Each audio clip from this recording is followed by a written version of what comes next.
지난주에 살펴보았던 오늘 본문 바로 앞에 있는 그 구절 아니겠습니까? 로마서 14장 1절부터 11절에 보면은 이제 이 믿음이 연약한 사람을 품어주고 비판하지 마라, 이런 요지의 말씀이 이제 기록되어 있는데요.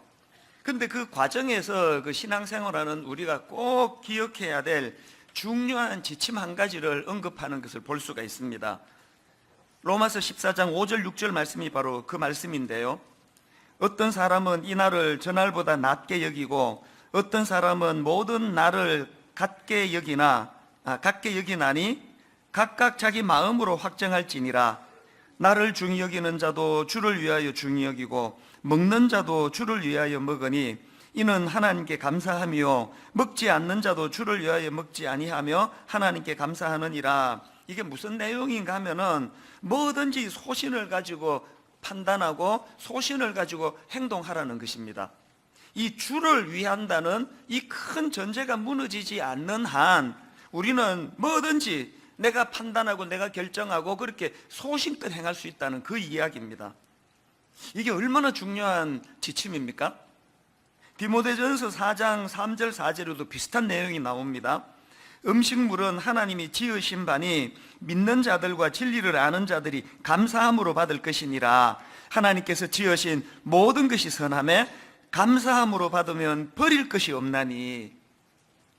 저는 이런 하나님이 얼마나 감사한지 모르겠습니다. 주를 위하여라는 이 전제가 무너지지 않는 한 저는 자유인이에요.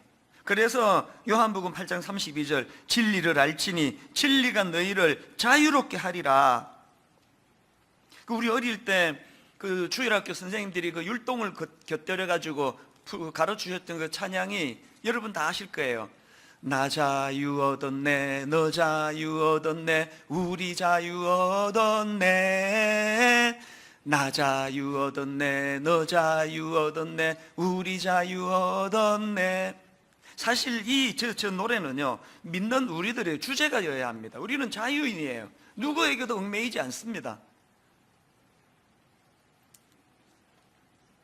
이게 지난주에 우리가 살펴보았던 그 내용의 말씀 중에 하나였는데요.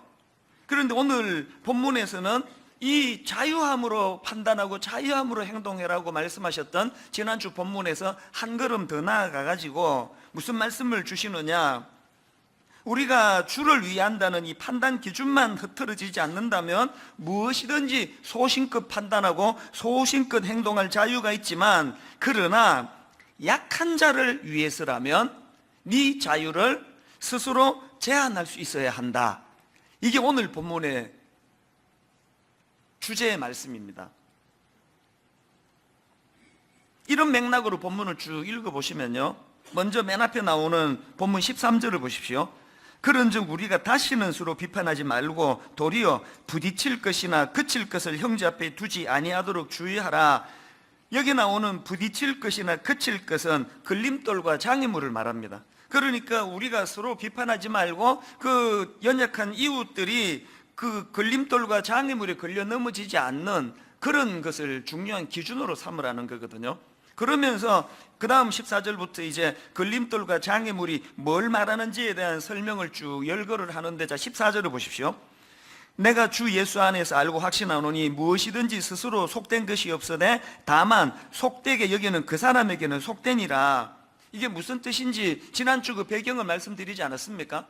지금 로마 교회는 두 그룹으로 구성이 되어 있는데 하나는 유대인이고 하나는 이방인이에요. 이방인 출신인 그리스도인에게는 뭘 먹든지 거리낌이 없습니다. 그러나 어릴 때부터 유대교, 이거는 먹어도 된다, 이거는 먹으면 안 된다, 이런 엄한 교율 속에 자라왔던 그 유대교 출신의 신앙인들은 예수님을 믿고도 오랜 그 음식에 대한 이 기준을 한 번에 깨기가 어려운 거예요. 그런 사람한테는 이게 또 걸림돌이 될 수 있다는 겁니다. 그렇기 때문에 그 다음 15절 16절입니다. 만일 음식으로 말미암아 내 형제가 근심하게 되면 이는 내가 사랑으로 행하지 아니함이라. 그리스도께서 대신하여 죽으신 형제를 내 음식으로 망하게 하지 말라. 그러므로 너희의 선한 것이 비방을 받지 않게 하라. 무슨 말입니까? 나는 그 음식을 먹는 게 하나도 그리낄 게 없지만, 자유라고 생각하지만, 그러나 이것이 믿음 약한 상대방에게 이게 시험거리가 된다면 나는 안 먹겠다는 거예요. 먹으면 안 된다는 겁니다. 비슷한 말씀이 고린도전서 8장 9절에도 나옵니다. 그런즉 너희의 자유가 믿음이 약한 자들에게 걸려 넘어지게 하는 것이 되지 않도록 조심하라. 고린도전서 10장 23절. 모든 것이 가하나 모든 것이 유익한 것은 아니요 모든 것이 가하나 모든 것이 덕을 세우는 것은 아니니 누구든지 자기의 유익을 구하지 말고 남의 유익을 구하라. 이 지침을 아시겠습니까? 그래서 바울은 참 놀라운 선포를 합니다. 비장한 각오를 가지고 무슨 선포를 하느냐? 고린도전서 8장 13절을 보십시오. 그러므로 만일 음식이 내 형제를 실족하게 한다면 나는 영원히 고기를 먹지 아니하여 내 형제를 실족하지 않게 하리라. 이게 얼마나 아름다운 고백입니까? 바울은 나는 자유인이라, 나는 뭐든지 거리낌없이 먹을 수 있다. 그러나 이것 때문에 상처받고 실족하는 연약한 이웃이 있다면 나는 영원히 고기를 안 먹을 자신이 있다. 이런 정신을 갖고 있었던 바울이기 때문에 오늘 본문에서도 우리가 소신껏 판단하고 소신껏 행동할 자유가 있지만 약한 이웃을 위해서 그 자유를 스스로 제한할 수 있어야 된다. 이걸 자신 있게 권면하는 거예요. 제가 어느 글에 보니까요, 그 링컨 대통령이 이런 말을 했다고 합니다. 당신이 누군가의 인격을 시험해 보고 싶다면 그에게 권력을 주어보라. 이게 굉장히 의미 있는 말씀으로 들려집니다. 지금 일부 그 부끄러운 재벌들의 행태, 갑질, 이 모든 것들이 다 그 인격이 안 되는 사람에게 물질이 주어지니까 그것을 가지고 그 운전기사나 이런 사람들을 얼마나 막대하고 함부로 대했냐. 이게 링컨의 말하고 똑같은 거 아닙니까? 그게 그 사람의 인격을 말하거든요. 당신이 누군가의 인격을 시험해 보고 싶다면 그에게 권력을 줘봐라. 이걸 다른 사람을 시험하는 데 쓰지 말고 우리 자신을 한번 돌아보자는 거예요. 저희 교회 그 드림센터로 이제 아침에 제가 출근하면서 이렇게 들어가다가 보면은 그 유리에다가 그 파란 띠로 성 어거스틴이 했다는 명언이에요. 그 문장 하나를 그 유리에다가 그 붙여놓은 걸 보거든요. 내용이 참 좋습니다. 이런 거예요. 본질적인 것에는 일치를, 비본질적인 것에는 관용을, 그리고 모든 것에 사랑을. 그 제가 이제 요즘에는 거의 습관처럼요, 아침에 일찍 이제 교회로 출근을 하면 그 문을 열다가 잠깐 멈추어 가지고 저 문구를 제가 다시 새겨봅니다. 본질적인 것에는 일치를, 비본질적인 것에는 관용을, 그리고 모든 것에 사랑을. 하루 일과가 마치고 이제 집으로 돌아갈 때, 급할 때는 그냥 갈 때도 있지만 더 많은 경우에 저는 멈칫해서 저 구절을 다시 읽으면서 오늘 하루 내가 저 구절이 의미하는 삶을 살았는가? 본질적인 것에는 일치를, 비본질적인 것에는 관용을, 그리고 모든 것에는 사랑을, 이런 하루를 내가 보냈는가? 그런 생각을 하면서 이제 하루 일과를 마치는 게 습관처럼 되었습니다. 이런 의미에서 제가 지난 금요일 날 아침에 그 참 의미 있는 그 깨달음을 하나 경험했는데요. 요즘에 이제 제가 이게 이 성대가 또 좀 나빠져 가지고 이제 설교 시간에 한 3부 넘어가면은 막 목이 잠기고 또 이상한 소리가 막 나오고 이래 가지고 좀 마음에 이제 조심을 하고 있거든요. 근데 이제 지난 금요일 아침인데요, 저는 요즘에 이제 더워지면서 아침에 이제 출근해가지고 그 냉커피 한 잔을 마시는 그게 굉장한 아침의 삶의 기쁨이 됐습니다. 그래서 어떨 때는 막 이 냉커피 마실 생각을 하면은 너무 막 설레이고 그래요. 한동안에 이제 이걸 끊었다가 그 얼음 동동 띄워가지고 이 커피를 마시는 이거를 내가 끊을 수가 없어서 다시 이제 하루에 딱 한 잔씩 제가 이제 커피를 마시는데요. 누가 그러시더라고요. 그 커피에 카페인이 들어있어가지고 그게 이 성대에, 목에 이게 안 좋다는 거예요. 목을 건조하게 만든다는 거예요. 금요일 아침에 제가 딱 출근해가지고 그 냉커피를 마시려고 하는 순간에 그 생각이 떠올랐던 거예요.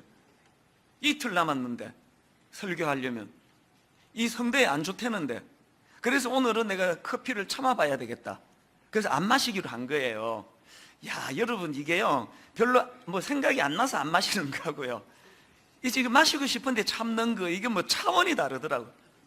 좀 부끄러운 얘기인데, 막 오전 내내 그 커피가 들어있는 유리컵 속에 있는 얼음 동동 떠 있는 그게 눈에 아른아른거리고요, 그 향기가 막 코에 막 와닿는 것 같아요.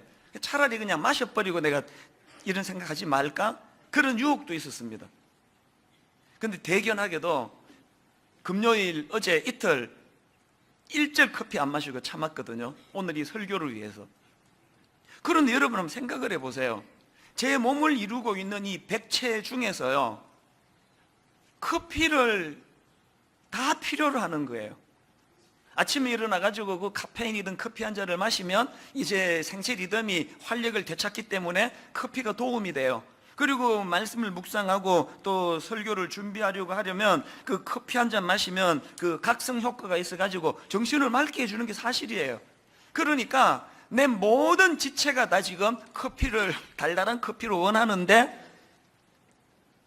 딱 하나, 이 백체 중에 요 몇 센치 되지도 않는 이 성대가 이 커피에 별로 도움이 안 된다고 하니까 나머지 모든 지체들이 다 참아내야 되는 거예요. 이를 악물고 참아내야 되는 거예요. 제가 금요일날 깨달은 게 뭐겠습니까? 교회를 인간의 몸에다가 보통 비유하지 않습니까? 오늘 우리 교회가 이렇게 다양한 사람들, 또 다양한 기호를 가진 분들의 배경을 가진 분들로 구성이 되어 있지만, 여러분, 우리가 연약한 한 이웃을 위해서 나는 그리스도 안에서 난 자유인이다, 난 뭐든지 난 그리낌없이 다 할 수 있다. 그러나 바울이 고백했던 것처럼 연약한 이웃을 위해서라면 나는 내 자유를 제한할 수 있다. 나는 평생 고기를 먹지 않을 수 있다. 이런 것들이 오늘 우리 신앙생활하는 우리들에게 좀 느슨해져 있지 않은 건가, 그런 생각을 하게 되는 겁니다. 그렇기 때문에 저는 오늘 본문의 말씀이 느슨해졌던 저희들 다시 한번 각성하고, 우리도 바울처럼 우리 연약한 이웃을 배려하고 그들을 위해서 절제할 수 있는 이런 정신이 좀 회복됐으면 좋겠습니다. 그리고 그 일이 가능하기 위하여 꼭 기억해야 될 이 본문 15절 말씀을 늘 마음으로 되뇌이면 좋겠습니다. 15절에 어떤 말씀이 있습니까? 만일 음식으로 말미암아 내 형제가 근심하게 되면 이는 내가 사랑으로 행하지 아니함이라. 그리스도께서 대신하여 죽으신 형제를 내 음식으로 망하게 하지 말라. 무슨 뜻입니까? 그 사람이 어떤 행동을 하고 어떤 생각을 하고 하는 것보다 더 본질적으로 그 존재 자체가 예수 그리스도의 십자가로 구원받은 존귀한 존재라는 인식으로 상대방을 보는 훈련을 하라는 거예요. 죄성을 가진 우리는 이게 참 안 됩니다. 우리는 그 상대방에 대하여 자꾸 판단을 해요. 외모는 어떻고, 그 사람이 가진 배경은 어떻고, 또 심지어는 그 사람이 지금 나하고 같은 생각인가? 내가 모든 걸 자유롭게 먹듯이 이 사람도 그런 사람인가? 아니면 이 사람은 나와 생각이 달라 또 가려서 먹는 사람인가? 이 걸핏하면은 이 편가르기를 좋아하는 이 죄성, 거기다가 또 우리나라는 이게 참 가슴이 아파요. 어떻게 그렇게 네 편, 내 편 이런 거를 그 어릴 때부터 좀 경쟁 구도에서 자라서 그런 것 같아요. 그럼 뭐 월드컵 이걸 뭐 전쟁 치르듯 보는 나라가 우리나라 말고 또 있을까요? 오늘 그 새벽 12시에 이제 또 마침 또 축구를 한다 그래서 저야 당연히 설교 준비를 하고 설교에 초점이 있으니까 갈등 없이 저는 한 10시 전으로 잤거든요. 푹 자고 이제 새벽에 일찍 일어나 말씀을 한 번 더 다듬어야 되니까 깊이 잠들었는데 갑자기 그냥 막 온 동네에서 막 와! 그래가지고 자다가 깜짝 놀라서 깬 거예요. 이게 뭔 일인가 해가지고 보니까 새벽 2시쯤 되기 전이에요. 온 동네에서 소리를 질러대가지고 보니까 이제 그 축구를 보다가 한 골을 넣었나 봐요. 그래서 내가 잠이 깨가지고 이게 자다가 막 이게 이게 전쟁이 났나 이게. 그 마루에 가보니까 우리 가족들도 숨 죽이고 보고 있더라고요. 또 깰까봐 이제 막 크게는 못하고. 그래서 잠깐 이제 끝에 뭐고 한 2, 3분 마지막에 이제 그 축구를 같이 봤더니 막 하여튼 우리 고3 아들이 뭐 수능은 언제 보는지 관심도 없고 막 흥분해가지고 방방 뜨면서 막 그 막 페널티킥만 안 줬으면 그러면 뭔 소리인지 모르겠는데 막 계속 그런 이야기를 하면서 보더라고요. 그리고 나서 이제 그 축구 다 끝나고 나서 인터뷰하는데 그 고맙게도 마지막에 한 골 넣은 그 고마운 선수가 그냥 울먹울먹하면서 죄송합니다, 죄송합니다. 근데 그걸 보니까 이상한 거예요. 여러분, 우리나라 국민들이 사실은 야구를 더 좋아하고 축구를 잘 안 보기 때문에 국내 리그에는 뭐 손님 텅텅 비고, 그러니까 당연히 선수 육성이 잘 안 되고, 그렇게 그 열악한 상황에서도 월드컵 본선까지 간 것만 해도 이건 대박 아닙니까? 그러면 좀 이렇게 즐기면서 즐겁게 보면은 좋은데, 막 너무 우리는 이런 승부욕이 강해가지고 이거 뭐 온 아파트 그 밤에 새벽 2시에 잠도 안 자고 막 거의 뭐 전쟁 치르듯이 그렇게 보는 것 자체가 이게 저는 좀 이상하게 보여요, 그게. 그리고 왜 그렇게 그냥 막 죽을 힘을 다해서 뛴 선수들이 그렇게 울고 막 우울하고 죄인처럼 왜 그래야만 됩니까? 우린 늘 이렇게 삶 자체가 전쟁 치르듯이 그러다가 보니까, 그래서 이번에 이제 독일전은 제가 이제 자유롭게 이제 볼 수 있으니까 이제 즐기면서 볼 거예요. 이기고 지고의 문제가 아니고 얼마나 대견합니까? 이런 열악한 상황에서 그 독일하고 그 붙을 수 있는 그런 기회까지 주어졌다는 게, 중국은 저렇게 숫자가 많은데 예선에서 탈락했는데, 우리는 자꾸 또 이제 그걸 보면서 일본은 이겼다고 막 그러면서 그 일본이 이긴 거하고 우리가 무슨 상관입니까?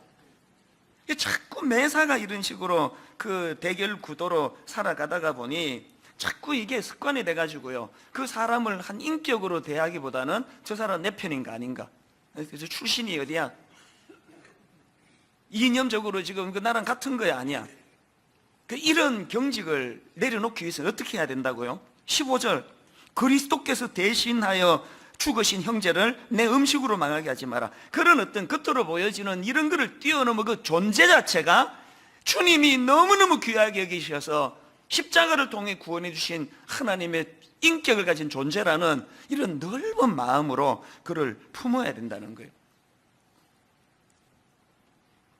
우리 교회에, 그 주일학교에 교육전사님들이, 또 청년교구에 교육전사님들이 여러 명 있잖아요. 그 젊은 신학도들이 이제 주중에는 학교에 가서 공부하고 주말에는 이제 교회를 섬기고 그러는데요, 이게 교회가 커질수록 교육전도사의 그 존재감은 점점 축소가 됩니다.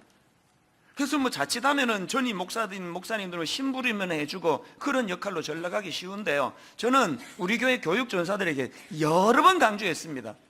네가 시간의 파트타임이지 존재의 파트타임이 아니야. 네 스스로를 그렇게 하찮게 여기면 안 된다고. 존재의 파트타임이 아니라는 걸 기억하고, 어떤 전임 앞에서든 또 담임 목사 앞에 당당해라. 꿀리지 말고 당당하게 나가라. 자기가 자기를 인정하지 못하는데 누가 자기를 인정해 주겠냐고요. 여러분이 먼저 나는 그리스도 안에서 십자가로 구원받은 존귀한 존재고, 그 긍지를 가지고 상대방을 바라볼 수 있는 이런 여유가 필요한데, 우리는 너무 그 자잘한 이런 것에, 제가 이 본문을 묵상하다가 옛날에 들었던 우스갯소리 하나가 떠올라가지고 혼자 많이 웃었습니다. 그 신혼부부가 있는데요, 신부는 전라도 여자고 신랑은 경상도 남자예요. 그래서 이제 전라도 여자와 경상도 남자가 결혼을 해서 이제 신혼 때 알콩달콩 잘 지내는데요, 하루는 이제 그 신부가, 아내가 이제 감자를 삶아 갖고 왔습니다. 신혼 때는 이런 서비스도 제공되나 봅니다. 감자를 이렇게 삶아 가지고 이제 갖고 와 가지고 남편이 출출하던 김에 잘 됐다 해 가지고 이제 감자를 보니까 옆에 그 자기들 습관대로 이제 소금이 있어 가지고 소금을 찍어 가지고 먹었더니 이게 설탕인 거예요, 소금이 아니고. 그래서 그 남편이 이렇게 불평을 했습니다. 아니, 감자를 어떻게 설탕에 찍어 먹느냐고. 우리 경상도에서는 감자를 소금에 찍어 먹는다고 소금을 갖고 와. 그러면 그냥 갖다 줬으면 그날 아무 일도 안 일어났을 텐데, 이제 부인이 세상에 무슨 감자를 소금에 찍어 먹습니까? 우리 전라도에서는 감자를 설탕에 찍어 먹습니다. 이래가지고 이게 이제 싸움이 된 거예요. 그 신혼 때는 원래 뭐 시간도 많고 할 일이 없고 그래가지고 이런 거 갖고 주로 싸워요. 그래서 이제 이거 갖고 막 싸우다가 이제 점점 비화가 돼가지고 당신 아버지가 말이야, 당신 이 하면 안 되는 이런 말이 오가고, 그래서 이제 이게 점점 감정을 악화시켜가지고 이것 때문에 이혼을 하게 됐다는 거예요. 이래갖고는 못 살겠다, 우리 이혼하자 그러고 이제 재판을 받으러 갔는데요. 이제 막 서로가 억울하니까 판사님 내 얘기 좀 들어보세요. 세상에 어떻게 감자를 그 설탕에 찍어 먹습니까? 아니 나는 살다 설탕에 찍어 먹는다는 데 처음 들어봤습니다. 막 싸우니까 재판장이 그거 보니까 너무 어이가 없잖아요. 그래서 한마디 했습니다. 두 사람 진짜 어이가 없네요. 감자를 어떻게 설탕이나 소금에 찍어 먹습니까? 우리 강원도에서는 감자를 고추장에 찍어 먹습니다.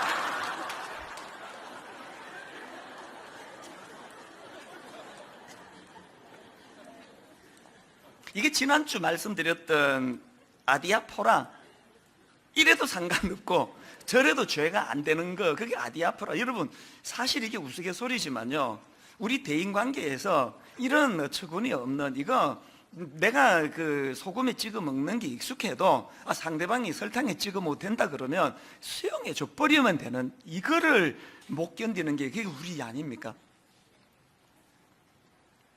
그렇기 때문에 여러분 오늘 본문에서 말하는 나는 무엇이든지 소신껏 할 자유가 있지만 내 연약한 이웃을 위하여 절제하고 이걸 이걸 발휘하지 않겠다, 이 정신 회복이 중요하다는 겁니다. 그런 약자를 배려하는 태도가 왜 유익하냐, 두 가지로 제가 정리를 해봤는데요. 첫째로는 하나는 내적인 유익이 있고 또 하나는 외적인 유익이 있는데요. 첫째로 내적인 유익이 뭐냐, 의와 평강과 희락을 선물로 받습니다. 17절을 보십시오.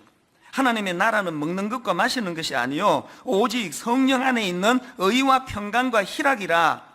여러분 정말 여러분 예수 믿는다고 하면서 성령님이 주시는 의와 평강과 희락을 누리고 있습니까? 그렇게 깐깐하게 나는 공의를 세우는 사람이라고 법이요, 그리고 이건 된다 이건 안 된다, 그렇게 날카롭게 판단하고 비판하고 살아가는 여러분이 어떻게 그렇게 마음에 평안이 없어가지고 불안하고 두렵고 왜 그렇게 살아가느냐는 거예요.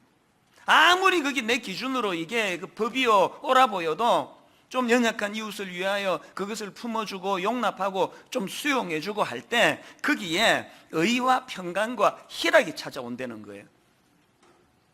언제부터였는지 모르겠는데 성령님이 제게 은혜를 주셔가지고 어느 시점에서부터인가 제 안에 약점이 긍휼함으로 보여지기 시작하는 거예요. 그 언제부터인지는 모르겠습니다. 그게 자꾸 안쓰럽고, 그래서 그냥 운동도 잘 안 하고 이제 베들레헴 이런 게 이제 이런 얘기를 하면 안 되는데 이건 여기서 중단하겠습니다. 어떤 거를 봐도 그게 제 눈에 허물로 보이지 않아요.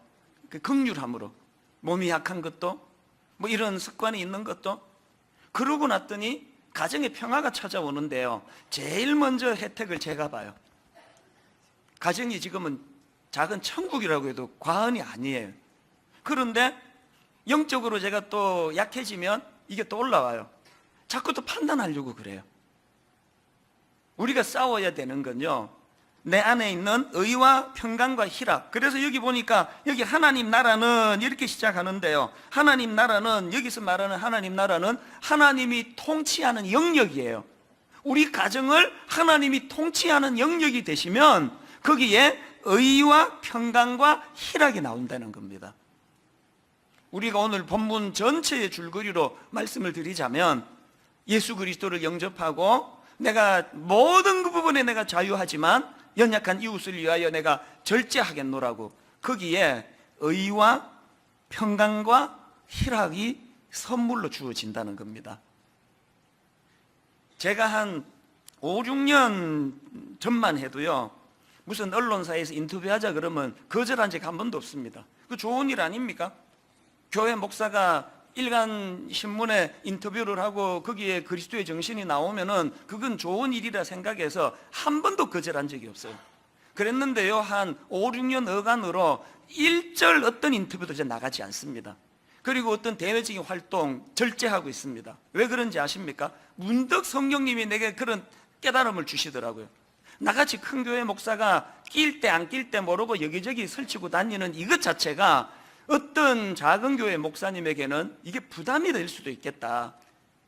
그런 마음을 가지고 제가 이제 일절 안 하게 됐는데요. 최근에 어떤 50대 목사님이 50대 그 필자가 쓴 책이 비슷한 내용을 이야기하는 걸 봤습니다. 바로 그 얼마 전에 나온 책인데 매운 인생 달달하게, 이분이 그 저자가 50대예요. 그 책에 보니까 내려놓기의 기술 이런 파트가 있는데요. 내용이 이래요. 20대의 아름다움, 30대의 머리, 그리고 50대의 찌그러짐. 내용 그대로의 제목이. 그 뭐냐 하니까 20대와 30대 젊은이들이 좀 더 활기를 띠고 달려갈 수 있도록 나이 들수록 찌그러져 있는 게 중요하다. 그런 요지인데 제가 정말 공감을 했습니다. 제가 큰 교회 목사이기 때문에 더 찌그러져 있어야 되겠다. 설치지 말아야 되겠다. 하나님께서 우리에게 원하시는 건 이런 정신이에요. 저와 여러분이, 교회의 중직자들이, 여러분이 그 연약한 이웃들이 더 많이 교회에서 활보할 수 있도록 이런 정신을 회복할 때 성령님은 우리에게 의와 평강과 희락을 선물로 주실 줄로 믿습니다. 그런가 하면은 두 번째로 약자를 배려하는 태도가 가져다 주는 유익이 하나 더 있는데요. 그 외적으로 뭐냐? 하나님과 사람들에게 인정을 받는다는 겁니다. 18절, 이로써 그리스도를 섬기는 자는 하나님을 기쁘시게 하며 사람에게도 칭찬을 받느니라. 사도행전 2장 그 초대교회의 성전과 부흥을 쭉 열거하고 맨 마지막에 결론을 저는 주목하는데요. 사도행전 2장 46절 47절 한번 보십시오. 날마다 마음을 같이하여 성전에 모이기를 힘쓰고 집에서 떡을 떼며 기쁨과 순전한 마음으로 음식을 먹고, 그 다음 보세요. 하나님을 찬미하며 또 온 백성에게 칭송을 받으니 주께서 구원받은 사람을 날마다 더하게 하시니라. 오늘 지금 전도의 문이 막혔다고 아우성치는 한국교회에 회복해야 될 게 뭐예요? 세상 사람들에게 인정받는 거예요. 교회는 다르다는 평가를 받는 거예요. 그게 가능하기 위해서 어떻게 해야 된다고요? 나는 자유인이에요. 난 모든 것이 가해요. 어떤 것도 난 그리끼지 않아요. 그러나 내 연약한 이웃에게 이것이 도움이 된다면 나는 내 모든 자유를 스스로 나는 제한할 수 있다. 이 정신을 회복할 때 하나님과 사람이 칭찬하는 그런 인생이, 또 그런 교회가 될 줄로 믿습니다. 결론을 맺으면서 저는 두 가지 포인트를 말씀드리고 결론을 맺으려고 하는데요. 저는 오늘 이 말씀을 준비하다가 십자가가 생각이 났습니다. 그 십자가 지시는 과정에서 마가복음 15장 3절부터 5절을 보십시오. 대제사장들이 여러 가지로 고발하는지라 빌라도가 또 물어 이르되 아무 대답도 없느냐, 그들이 얼마나 많은 것으로 너를 고발하는가 보라 하되, 예수께서 다시 아무 말씀으로도 대답하지 아니하시니 빌라도가 놀랍게 여기더라. 지금요, 십자가 지시는 예수 그리스도가 그 악한 군병들 앞에서 모든 것들에 있어서 압도하실 수 있는 분이에요. 논리적으로, 또 주님이 가지신 권세를 가지고, 또 주님이 갖고 계시는 파워로 어떤 것으로도 로마 군병을 압도하지 않을 게 하나도 없는데 그 주님께서 침묵하셨어요. 왜 그러셔야만 됐다고요?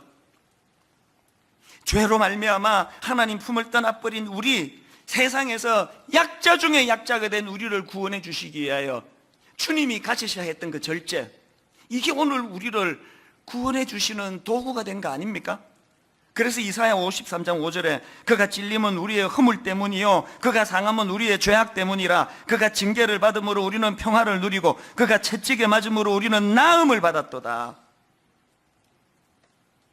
오늘 이 말씀이 구현되기 위해서는 그리스도의 십자가를 묵상하라는 거예요. 그리고 또 한 가지, 13절을 다시 보시겠습니까? 그런즉 우리가 다시는 서로 비판하지 말고 도리어 부딪힐 것이나 그칠 것을 형제 앞에 두지 아니하도록 주의하라. 여기 나와 있는 주의하라는 단어는 결심하라는 뜻인데요, 이게 참 재밌는 게 뭐냐 하면 원어로 보면은 저 앞에 나와 있는 서로 비판하지 말고 할 때 비판하다, 또 맨 끝에 주의하다, 이게 같은 단어예요.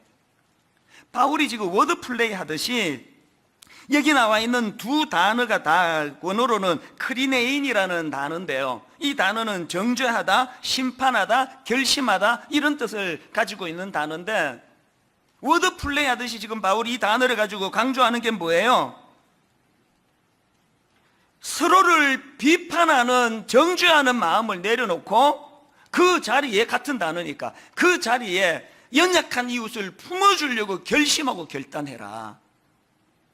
걸림돌이 되지 않도록 결단해라. 13절 읽고 말씀을 마무리하려고 합니다. 그런즉 우리가 다시는 서로 비판하지 말고 도리어 부딪힐 것이나 그칠 것을 형제 앞에 두지 아니하도록 주의하라. 세 번역으로, 그러므로 이제부터는 서로 남을 심판하지 마십시다. 형제 자매 앞에 장애물이나 걸림돌을 놓지 않겠다고 결심하십시오. 이 말씀이 이번 한 주간 우리 삶에 실천하고자 몸부림치는 하나님의 메시지가 되기를 주님 이름으로 축복합니다. 우리 이 찬양 같이 한번 불러보실까요? 336번입니다. 아버지 사랑 내가 노래해, 아버지 은혜 내가 노래해. 십자가의 그 사랑을 묵상하면서 우리 함께 이 찬양 불러보시겠습니다.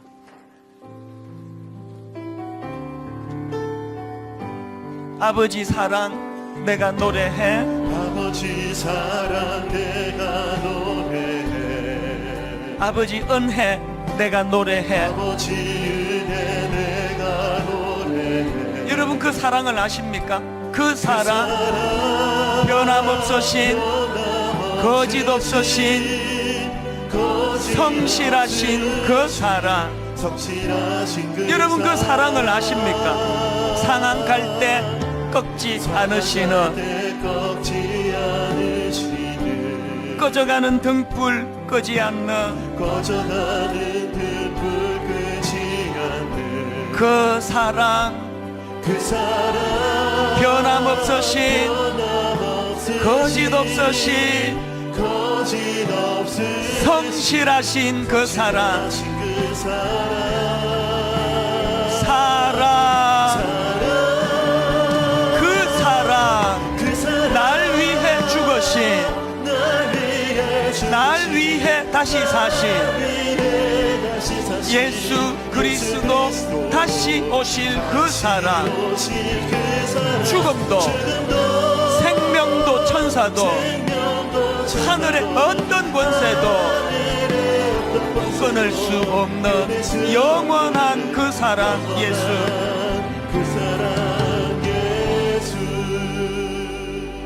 오늘은 성찬식이 있는 날이에요. 성찬식은 주님의 십자가를 묵상하고 기념하는 날이에요. 성찬식을 하는 동안 오늘 선포된 이 말씀을 붙잡으시기를 바랍니다. 하나님, 저는 어릴 때부터 경쟁 구도 속에서 그렇게 살아오다가 보니 그 상대방을 그 인격으로 보기보다는 나랑 같은 편인가? 나랑 같은 고향인가? 나랑 이념이 같은가? 너무 이런 데 익숙해져 있습니다. 우리 가정이 회복되기 위한 첫 번째 열쇠가 있다면, 내 배우자의, 내 자녀의, 내 부모님의 연약함이 긍휼해지기 시작하는 것, 불쌍해지기 시작하는 것이라면 이 회복이 오늘 일어나기를 원합니다. 이런 마음의 소원을 가지고 우리 한 번 이 찬양 다시 부르고 성찬식을 거행할 텐데, 정말 내 마음 안에 주님의 그 사랑이 회복되기를 원합니다. 우리 한번 이렇게 다시 한번 찬양합니다. 아버지 사랑 내가 노래해, 아버지 사랑 내가 노래해. 사모합니다. 아버지 은혜 내가 노래해, 은혜 내가 노래해. 그 사랑, 변함없으신, 거짓 없으신, 성실하신 그 사랑. 여러분 이 십자가 사랑, 상한 갈 때 꺾지 않으시는,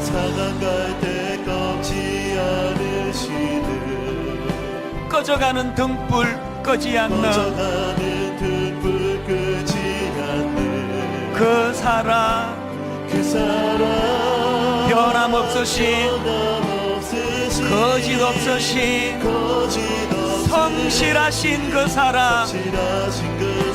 이렇게 선포합니다. 사랑,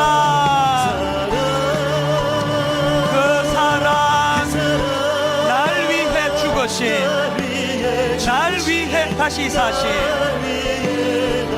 예수 그리스도 다시 오실 그 사랑, 생명도 천사도 하늘의 어떤 권세도 끊을 수 없는 영원한 그 사랑 예수. 오늘 이 십자가 사랑을 마음에 보듬어 안고 성찬 예식이 거행되면 좋겠는데요, 이제 우리 사도신경으로 신앙 고백하심으로 성찬식을 거행하도록 하겠습니다.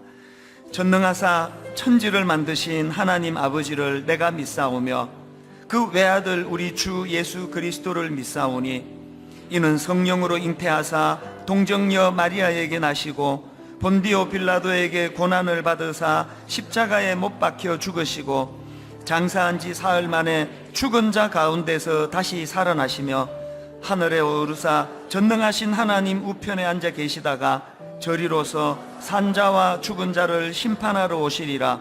성령을 믿사오며 거룩한 공회와 성도가 서로 교통하는 것과 죄를 사하여 주시는 것과 몸이 다시 사는 것과 영원히 사는 것을 믿사옵나이다. 아멘. 이 분병과 분자는 예수님이 친히 제정하신, 하라고 명령하신 아름다운 예식입니다. 먼저 분병, 예수님이 십자가에서 찢겨진 살을 의미하는 이 분병을 하는 시간인데요, 늘 그렇게 하시듯이 이거 먼저 드시지 마시고 손으로 느끼세요. 주님의 십자가를 묵상하시면서 기도하시면서 임해 주시면 좋겠는데요, 세례와 입교를 받으신 분들이 참여하실 수 있고 또 나머지 분들도 똑같은 마음으로 참여하실 수가 있습니다. 이제 함께 우리 기악팀 반주를 들으시면서 분병하도록 하겠습니다.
대제사장들이 여러 가지로 고발하는지라 빌라도가 또 물어 이르되 아무 대답도 없느냐? 그들이 얼마나 많은 것으로 너를 고발하는가 보라 하되 예수께서 다시 아무 말씀으로도 대답하지 아니하시니 빌라도가 놀랍게 여기더라. 그가 찔림은 우리의 허물 때문이요 그가 상함은 우리의 죄악 때문이라. 그가 징계를 받음으로 우리는 평화를 누리고 그가 채찍에 맞음으로 우리는 나음을 받았도다. 하나님 아버지, 담배 연기가 자욱한 공간에 들어갔다 나오면 내가 담배를 피지 않아도 그 담배 냄새가 내 온 옷에 몸에 묻어나는 것처럼 아버지, 어쩔 수 없이 이 혼미한 세상에 발을 딛고 살아가다 보니 저희도 모르게 경직이 되고 굳어지고 마음에 주님이 원하시는 삶을 살아내지 못할 때가 많음을 경험하고 또 느끼며 고백합니다. 주님, 나는 자유인입니다. 십자가를 통하여 자유를 얻었습니다. 주를 위하여라는 이 전제가 무너지지 않는 한 어떤 것도 그리낌 없이 나는 다 할 수 있는 자유가 있지만 오늘 주신 말씀으로 도전을 받습니다. 약한 지체를 위하는 일이라면 나는 평생 고기를 입에 대지 않겠노라. 그 바울의 아름다운 결단이, 성숙함이 우리의 모습이 되게 하여 주시옵소서. 내 아내의, 남편의 연약함이 긍휼함으로 다가올 때, 내 자식들의 연약함이 참 불쌍한 마음으로 받아들여질 때, 부모님의 연로에 가심을 주님의 긍휼하신 마음으로 바라다 볼 때 우리 안에 상한 마음들은 다 치유가 될 줄로 믿습니다. 그 은혜로 인도하여 주시옵소서. 십자가를 묵상하며 하나님 이 예식에 동참하는 저희들에게 은혜를 허락하여 주시옵소서. 예수님 이름으로 기도드립니다. 아멘. 주님이 십자가에서 살이 찢기셨던 우리 반으로 나누어서 그렇게 드시겠습니다.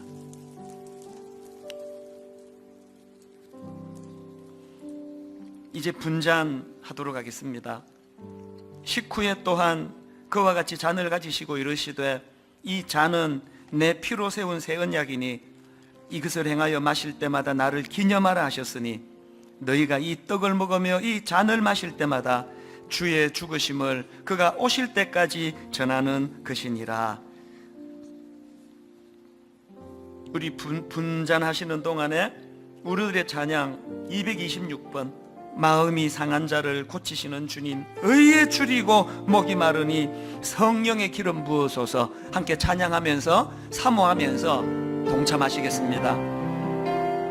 마음이 상한 자를 고치시는 주님, 마음이 상한 자를 고치시는 주 하늘의 아버지 날 주관하소서. 아버지 날 주관하소서. 주의 길로 인도하사 자유케 하소서.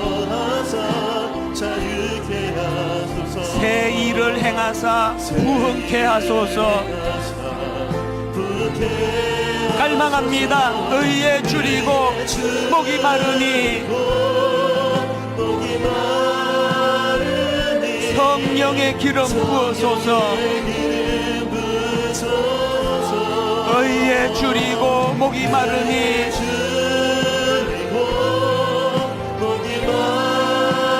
내 잔을 채워주소서. 사모합니다. 성령으로 채우사 주 보게 하소서. 주의 임재 속에 은혜 알게 하소서. 주 뜻대로 살아가리 세상 끝날까지. 나를 빚으시고 새날 열어주소서. 의에 줄이고 목이 마르니 성령의 기름 부어소서. 의에 줄이고 목이 마르니 내 잔을 채워주소서. 다시 한번 갈망합니다. 성령으로 채우사 주 보게 하소서. 주의 임재 속에 은혜 알게 하소서. 주 뜻대로 살아가리 세상 끝날까지. 나를 빚으시고 새날 열어주소서. 의에 줄이고 목이 마르니 성령의 기름 부어소서. 의에 줄이고 목이 마르니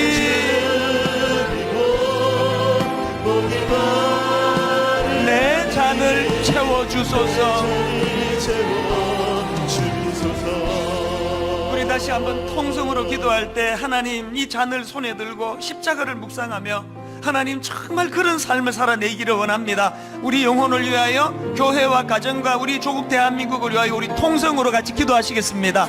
하나님 아버지, 의에 줄이고 목이 마른 인생입니다. 의에 줄이고 목이 마른 인생이 오니 하나님 아버지 성령으로 인도하여 주시기를 원합니다. 성령의 인도함을 받기를 원합니다. 성령으로 채워주시기를 원합니다. 성령의 언어로 주님을 볼 수 있는 영안이 열려지기를 원합니다. 하나님 아버지, 모든 것이 다 다하지만 모든 것이 다 허락되었지만 나는 온전한 자유인이지만 연약한 이웃을 위하여 절제하며 용납하며 수용하며 그렇게 살아갈 수 있도록 저희들을 간섭하여 주시옵소서. 주님 인도하여 하나님 오늘 주신 말씀이 십자가 안에서 구현되는 은혜를 허락하여 주시옵소서. 그래서 하나님 주시는 의와 희락과 평강, 의와 평강과 희락, 내 삶 속에서 늘 하나님만이 주실 수 있는 그 아름다운 샬롬을 누리게 하여 주시옵소서. 인도해 주시는 주님 감사드리옵고 예수님 이름으로 기도드립니다. 아멘. 우리 같이 잔을 마시도록 하겠습니다.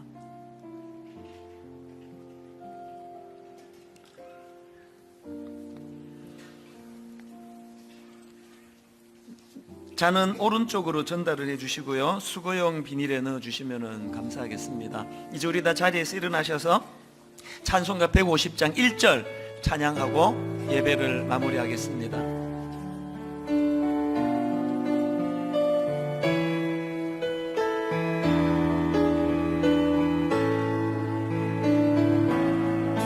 갈보리 산 위에 십자가 섰으니 주가 고난을 당한 표라, 험한 십자가를 내가 사랑하며 왜 사랑합니까? 주가 보혈을 흘림이라 최후 승리를 얻기까지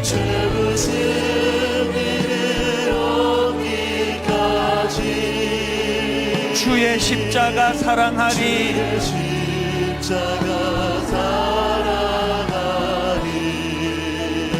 빛난 면류관 받기까지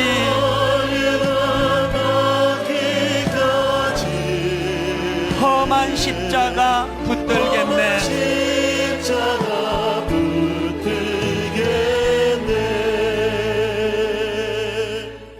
그런즉 우리가 다시는 서로 비판하지 말고 도리어 부딪힐 것이나 그칠 것을 형제 앞에 두지 아니하도록 주의하라. 한 주간 이 말씀을 살아내려고 해서는 귀하고 복된 한 주간 되도록 인도하여 주시옵소서.